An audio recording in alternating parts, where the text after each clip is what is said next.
Sir ఇంకొక ముచ్చట సినిమాల పెద్ద గుడి చూపించిండ్రు. ఇట్లా సినిమా షురు కాగానే ఒక గుడి చూపించిండ్రు. కొంచెం వెళ్ళింది సౌండ్ అల్లకించి చూపించినాక మెల్లగా వారం రోజులలో పైసలు లేకపోతే తాసిపూసి చేస్తాం, మీ పొలం తీసుకుపోయి గిరి పెట్టుకున్నాడు కాదు మొత్తం వేలమేస్తామని అన్నారు కదా. పొలం ఇడిపించిండ్రా మరా?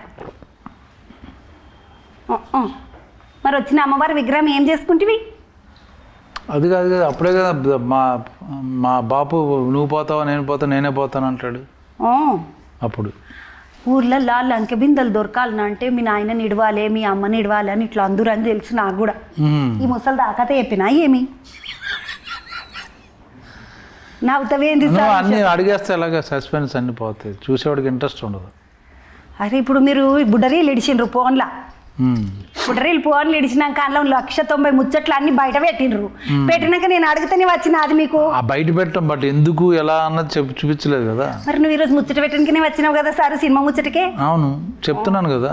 మరి చెప్పక ఇప్పుడు ముసలిది లంక బిందెల ముచ్చట చెప్పింది ఇట్లా మనసులో నిడుమని అడిగిందా? అది దానివల్ల చాలా నష్టాలు జరుగుతాయని చెప్పింది. లంక బిందెలు దొరికితే మంచిది కాదు పెట్టుకోకుండా. ఆ పాము ఒకటి పోతున్నది నల్లపాము. పాములు వెళ్ళకూడదు సినిమాలో. సినిమాలో పాములు పోతున్నాయి అంటే లంక బిందెలు ఉన్న కాడనే పాములు తిరుగుతాయని మాకు ఎరక. ఎందుకంటే మేము కూడా ఊరోళ్ళమే కదా. మీరంటే పట్నం పోలు మీకేం ఎరకుండదు, అంత ఎడ్డి మోకాలే ఉంటారు పట్నంలో. అంటే పట్నంలో ఎడ్డి మోకాలంటే ఇసుంటి ఇత్తుల మారి జిత్ అంటారు కదా సారు, అట్లా కానోళ్ళు ఉంటారని నా ముచ్చట. చదువుకొని పెద్ద తెలివి ఉన్నోళ్ళు ఉంటారు, కానీ ఇట్లాంటి ఇత్తులు నెత్తికింత మసి చూసుకున్నాడు, దాని మీద ఇంత ఎర్రబొట్టు పెట్టుకున్నాడు, నిమ్మకాయలు చేతిలో పట్టుకున్నాడు, చెంబుది ఇప్పుడు ఇవన్నీ మాకే ఎరక అట్లా అనమాట. కాదు సారు మరి ఇప్పుడు చెప్పానా మరి ముచ్చట? పాము మీ ఇంట్లోకి ఇడిచిందా? పాము వచ్చింది వెళ్ళిపోయింది. ఎందుకు వచ్చింది ఎందుకు వచ్చిన అన్నది సినిమాకి పోయి చూసుకోవాలి. ఈ బ్రహ్మాజీ సార్ ఉన్నాడు, చిన్న మిడత కాదు, ఏమి అడిగినా ఏం చెప్పినా అన్ని పోయి సినిమాలో చూసుకోమ్మా అంటున్నాడు. మళ్ళీ అది ఇంకో జరంత పెద్ద రీలు ఇడుస్తారు కదా. ఇప్పుడు ట్రైలర్ ఇడిచిండ్రు, టీజర్ అని ఒకటి ఇంకొకటి 2 నిమిషాలు ఇడుస్తారు. అది ట్రైలర్, ఇది టీజర్.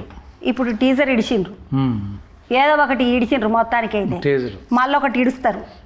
అప్పుడు మాకేమన్నా అర్థమైతే మళ్ళీ 150 రూపాయలు పెట్టి మళ్ళీ సినిమాకి ఎందుకు పోవాలి, అన్ని ముచ్చట్లు అరుచుకొని పోదామంటే నేను వచ్చిన.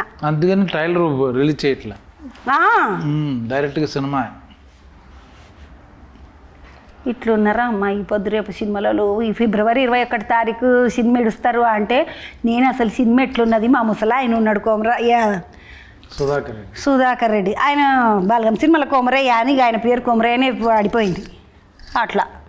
బ్రహ్మజీ సార్ నేను ఒకటి ఈ ముచ్చట కాదు కానీ నేను నీ ముచ్చట అడుగుదాం అనుకున్నాను. సరే ఏమనుకోకు, సినిమా అంత మంచిగా చేసినావు, అంత బాగున్నది, ఇలా అందరితోటి నటన చేసినావు, ఎప్పుడైనా తిక్క అనిపించింది అతడు నీ ఆమె ఊర్లో ఉండుడేంది, నేను ఇలా తోటి చేసుడేంది, ఇలా అంతా నగరాలు చేసుడేంది, నేను పోతున్నాను రా భయ్య అని ఎప్పుడైనా మా దయాతోటి అన్నమా?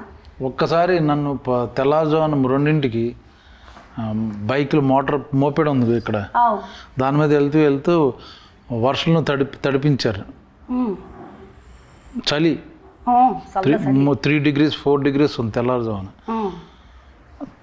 తడుపుడు అగైన్ మళ్ళీ మంట పెట్టి మళ్ళీ అక్కడ కూర్చొని మళ్ళీ చేసి మళ్ళీ తడుపుడు మళ్ళీ మంట దగ్గర అలా 4-5 సందులు తిప్పారు. అలాగా అప్పుడు అనిపించింది గమ్మున పోయి మా ఇంట్లో నేను నా పక్క మీద నేను వండుకుంటే అయిపోక ఇది అవసరమా నాకు అనుకో. బిడ్డ పాపం మస్తు కష్టపెట్టిండ్రంట ఈయనను.